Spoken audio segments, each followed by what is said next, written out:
अंग्रेजी पढ़ना सीखने के लिए स्पेलिंग रूल्स जो है वो बहुत अहम मायने रखते हैं। ये मैं आपको हमेशा से बताती हूँ, है ना। तो स्पेलिंग रूल्स है हमारे पास, collection set of spelling rules है जिसको आपको जानना जरूरी है, क्योंकि आप लर्निंग वाले फेज में हैं, आप नई नई चीजों को सीख रहे हैं। तो आप जितनी ज्यादा चीजें सीखेंगे उतने ही बेहतर तरीके से आप अंग्रेजी को समझ पाएंगे, और जब आप पढ़ना सीख लेंगे तो आप बोलना भी ऑटोमेटिकली आपको आ जाएगा। ठीक है, क्योंकि इसका अंग्रेजी बोलने का एक बहुत इंपॉर्टेंट और क्रूशियल हिस्सा होता है।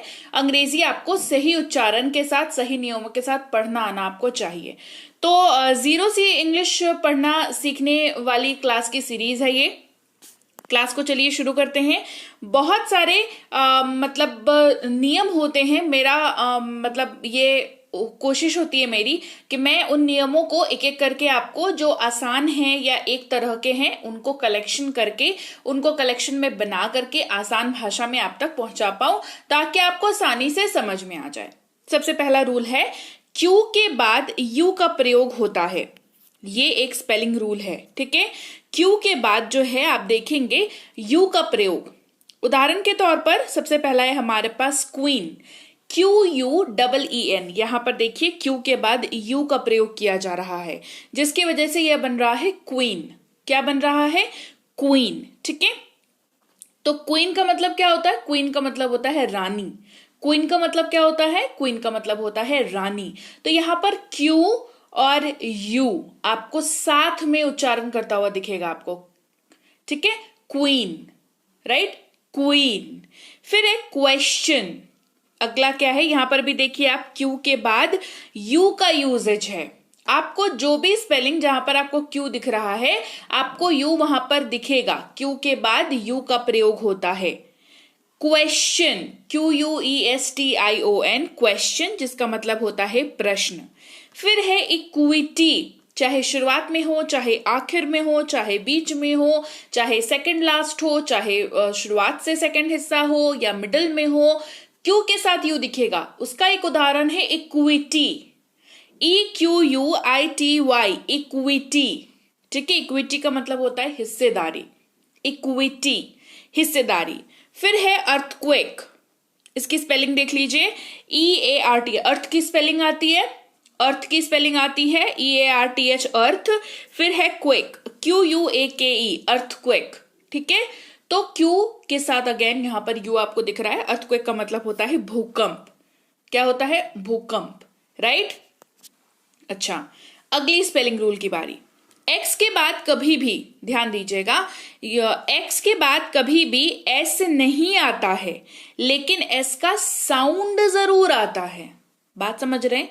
एक्स जो है, आपको कभी भी एक्स के बाद एस लिखा हुआ किसी भी स्पेलिंग में नहीं दिखेगा, लेकिन जब उच्चारण करोगे तो वहां पर एस का साउंड सुनाई देगा, है ना। ऐसा आभास होगा कि एस बोला जा रहा है, लेकिन एक्चुअल में एक्स है वहां पे, ठीक है, राइट। जैसे एक्साइट, सुनाई दिया? Excite, S, excite, right. तो एक्साइट का मतलब होता है उत्साहित। कोई व्यक्ति होता है ना कि हाँ, कहते हैं ना हम लोग बहुत एक्साइटेड हैं, बहुत एक्साइटेड हैं। तो एक्साइटेड की स्पेलिंग में, ये एक्साइट की स्पेलिंग में एस तो है नहीं, लेकिन एस सुनाई दे रहा है हमें, है ना। एक्साइट, सुनाई दे रहा है, एस सुनाई दे रहा है, ओके।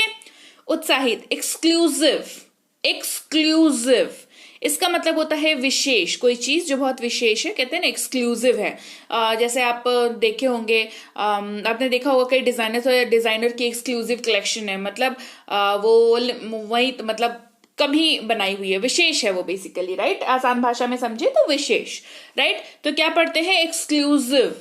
क्या पढ़ रहे हैं? एक्सक्लूसिव, यानी कि विशेष। फिर है एक्साइज, एक्साइज। यहां पर देखिए एक्स लिखा हुआ है, एस नहीं लिखा हुआ है। एक्स के बाद, जस्ट बाद उसके एक्स, एस नहीं लिखा हुआ है, लेकिन उच्चारण आ रहा है एक्साइज, यानी कि उत्पादक शुल्क। जैसे कहते हैं ना एक्साइज ड्यूटी लगती है, मतलब इस प्रोडक्ट पे एक्साइज ड्यूटी लगती है। मतलब कोई भी प्रोडक्ट जब बनाया जाता है, कोई भी चीज, कोई भी सामान जब बनाया जाता है, तो उसका एक उत्पादक शुल्क होता है, मतलब उसको बनाने में कुछ एक खर्चा होता है ना, एक्साइज ड्यूटी लगती है, ओके। फिर है एग्जॉटिक, एग्जॉटिक जिसका मतलब होता है अनोखा। एग्जॉटिक का मतलब ये भी एक तरीके से मान के चलिए विशेष ही होता है। जैसे कहते हैं ना एग्जॉटिक वेजिटेबल्स है या एग्जॉटिक फ्रूट्स है, मतलब वो उतने आम नहीं है और उनकी जो मात्रा है जो उगाई जाती है वो भी कमी है ना। तो कोई भी चीज जो एग्जॉटिक मतलब कोई भी ऐसी चीज जो अनोखी है उसको आप एग्जॉटिक बोल सकते हैं, राइट।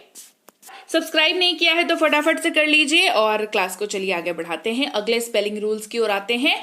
अगला स्पेलिंग रूल है हमारे पास, शब्द के अंत में कभी भी वी या जे नहीं आता है। सच बताइए आज तक कभी आपने इस बात पर ध्यान दिया था कि इतनी सारी स्पेलिंग्स जो आप थ्रू आउट अपने पूरे लाइफ में पढ़ते हो, जितनी भी आपकी उम्र है, आप पढ़ते हो या देखते हो या लिखते हो या सुनते हो या समझते हो, कभी ये ध्यान दिया क्या कि कोई भी ऐसी स्पेलिंग आज तक आपको नहीं मिली है जिसके आखिर में वी या जे हो?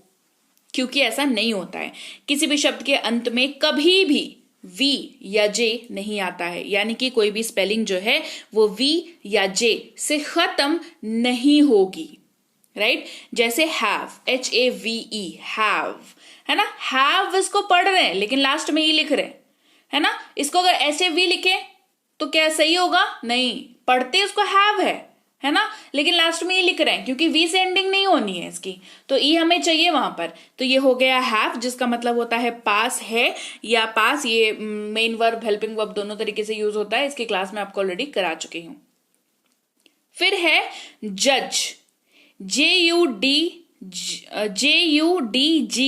जज यानी कि न्यायाधीश। तो यहां पर जे नहीं होगा, राइट। फिर है वेव,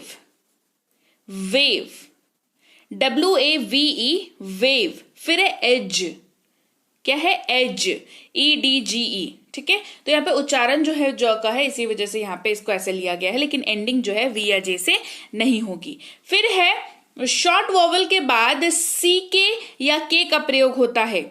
शॉर्ट वॉवल के बाद हमेशा किसी भी स्पेलिंग में जहां पर शॉर्ट वॉवल यूज हो रहा है उसके बाद जो है वो सी के दिखेगा, नहीं तो सिर्फ के दिखेगा। जैसे डक, DUCK, डक, है ना, डक। तो यहां पर देखिए यू है, यू के बाद सी के है, तो शॉर्ट वॉवल के बाद सी के है। फिर है सिक, SICK, सिक, अगेन सेम चीज। डक का मतलब क्या होता है? डक का मतलब होता है बत्तख, है ना, जो क्वैक क्वैक करते हैं बत्तख, वो डक का मतलब होता है बत्तख। फिर है सिक, SICK, सिक। तो देखिए आई के बाद क्या है? सीके है। सिक का मतलब होता है बीमार। फिर है बीक, BEAK, ए है, उसके बाद देखिए ई और ए है, ठीक है, दोनों आप क्या बोलते हैं आपको दिखेगा यहाँ पर वॉवल। उसके बाद क्या है? लास्ट में के है। बीक, बीक का मतलब होता है चोंच, पक्षियों की चोंच नहीं होती है, वही वाली चोंच को अंग्रेजी में बीक कहते हैं। फिर है पीक, PEAK, क्या है? PEAK। पीक का मतलब क्या होता है? चोटी। जैसे माउंटेन होता है ना, पहाड़ होता है, पहाड़ की चोटी होती है ना, सबसे उसका जो टॉप वाला हिस्सा होता है उसको कहते हैं, क्या कहते हैं? उसको कहते हैं चोटी।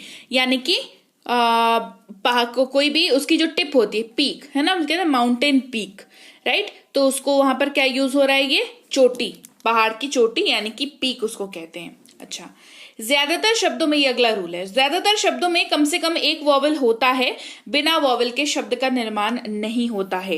प्लीज कमेंट सेक्शन में एक्सेप्शंस को मत लिखिएगा, क्योंकि हम लोग एक्सेप्शंस के बेसिस पे इंग्लिश नहीं बोलते हैं, हम लोग जनरल इंग्लिश बोलते हैं जो हमारी जरूरी है, जिसको सीख करके आप अंग्रेजी बोल सकते हो, ठीक है। तो आप इसको ये मत करिएगा। ज्यादातर शब्दों में कम से कम एक वॉवल आपको दिखेगा ही दिखेगा, और बिना वॉवल के शब्द का निर्माण नहीं होता है, ठीक है, नहीं होता है। इसको अगर आप सीरियस है अंग्रेजी पढ़ने, अंग्रेजी बोलने को लेकर के, तो ये रूल को जो है ध्यान से देखिएगा, ठीक है। जैसे बुक, पहला क्या है? बुक, BOOK, इसको पढ़ते हैं बुक यानी कि किताब। फिर है डॉग, DOG, वॉवल दिख गया, ओ है ना, DOG, डॉग यानी कि कुत्ता। फिर है रीड, READ, रीड यानी कि पढ़ना, रीड, पढ़ना। फिर है कैट, CAT, कैट, यहाँ पर ए जो है वॉवल है, आपको ब्लू कलर में जो लेटर्स जो अल्फाबेट दिख रहे हैं वो वॉवल्स है, ठीक है। कैट का मतलब होता है बिल्ली। यदि अक्षर F या I वन सिलेबल वर्ड के अंत में आते हैं तो उन्हें डबल कर देना चाहिए। वन सिलेबल का मतलब है जो एक बार में फटाक से मुंह से निकल जाए, ठीक है, ये इसको वन सिलेबल कहते हैं। जैसे कि स्टिफ, स्टिफ देखिए साथ में बोल रहे हैं है ना, स्टिफ। तो यहां पर क्या है, स्टिफ के लास्ट में क्या आ रहा है, एफ आ रहा है, उसको डबल कर दो, सिंपल है ना, बहुत सिंपल है। स्टिफ यानी कि अकड़न, कोई भी चीज है ना, स्टिफ सरफेस है मतलब काफी अकड़ा हुआ है। फिर स्टॉल, क्या है, स्टॉल, स्टॉल का मतलब होता है छोटी सी दुकान जो रेडी वगैरह लगती है, उसको कहते हैं स्टॉल, कहते हैं ना, फूड स्टॉल कहते हैं ना, फास्ट फूड स्टॉल आपने देखा होगा, रेडी वगैरह पे लिखा हुआ रहता है, मतलब जो लगाते हैं ना अपने खाने पीने का, जहां पर मिलता है चाइनीज फास्ट फूड ये वो, तो वहां पर क्या लिखा रहता है, स्टॉल लिखा हुआ रहता है। तो यहाँ पर देखिए सिंगल सिलेबल है तो STA डबल एल कर दीजिए लास्ट में, ये हो गया स्टॉल। फिर है स्टिल, स्टिल का मतलब होता है फिर भी, तो स्टिल सिंगल सिलेबल है, एल आया लास्ट में, एल को डबल कर दिया, स्पेलिंग हो गई सही, ये बन गया स्टिल, जिसका मतलब होता है फिर भी। फिर हमारे पास जब वाई दो सिलेबल वालों के वर्ड के अंत में होता है तो आमतौर पर इसका साउंड ई होता है। कैसे समझाती हूँ, दो सिलेबल वाले वर्ड की बात कर रहे हैं, ठीक है। और मैंने क्या बताया कि जब दो सिलेबल वर्ड के एंड में वाई दिखता है तो उच्चारण ई के जैसा होता है, लेकिन आमतौर पर वाई का उच्चारण क्या होता है, आमतौर पर वाई का उच्चारण य होता है, करेक्ट। लेकिन क्योंकि दो सिलेबल की बात हो, दो सिलेबल मतलब बे बी, आप देखिए लिप्स को आप दो बार ये कर रहे हो है ना, आप जब बोल रहे हो तो आपको समझ आएगा, बे बी, करेक्ट, आपके लिप्स दो बार आपस में ज्वाइन हुए, बे बी, कैन डी है ना, कैन एक बार मुंह ऐसे मतलब आपने मुंह खोला कैन, फिर डी है ना, फिर मुंह का जो मूवमेंट हुआ, राइट। तो दो सिलेबल वर्ड्स इनको कहते हैं, कैंडी, बेबी, पेनी है ना। तो इनके एंड में अगर वाई दिखता है तो ई के जैसा उच्चारण होता है, जैसे बेबी, बेबी है ना, तो क्या लगेगा कि यहां पर ई लगा हुआ है, लेकिन वाई लगता है, उच्चारण ई जैसा हो रहा है, बेबी यानी कि शिशु, छोटा सा बच्चा। फिर है कैंडी, कैंडी ई लास्ट में उच्चारण हो रहा है, कैंडी यानी कि वो जो टॉफी छोटी छोटी नहीं आती उनको कैंडी कहते हैं। अच्छा, फिर है पेनी, पेनी, पेनी का मतलब होता है खुले पैसे, ठीक है, पेनी है ना। तो पेनी वाई है लास्ट में, लेकिन उच्चारण ई के जैसा हो रहा है। फिर अक्षर आई का साउंड बनता है जब यह एक छोटे शब्द के अंत में आता है जिसमें कोई अन्य वॉवेल नहीं होता है। जी हाँ, अब सुनिए, और मैं ये तो बताइए जो क्यों कि वाई जो है वो आमतौर पर यह साउंड करता है, लेकिन वाई जो है वो अक्षर आई का साउंड बनाता है जब एक छोटे से शब्द में आता है, ठीक है। देखिए मैं छोटे से शब्द की बात कर रही हूं, मात्र 3 अल्फाबेट का ये वर्ड है और उसके लास्ट में आ रहा है और उसमें कोई दूसरा वॉवेल नहीं आ रहा है, ठीक है। यहां पे आ रहा है वाई लेकिन उच्चारण हो रहा है आई, जैसे क्राई, क्राई का मतलब होता है रोना चिल्लाना, ठीक है, CRY क्राई। फिर है ट्राई, ठीक है, तो क्या लगेगा, आई लगा हुआ है लेकिन लगा हुआ वाई है, ट्राई। फिर है माई, MY माई। फिर है फ्लाई, माई का मतलब मेरा, ट्राई का मतलब कोशिश, और फ्लाई का मतलब उड़ना। तो यहां पर भी देखिए FLY है लेकिन उच्चारण आई हो रहा है, तो FLY फ्लाई।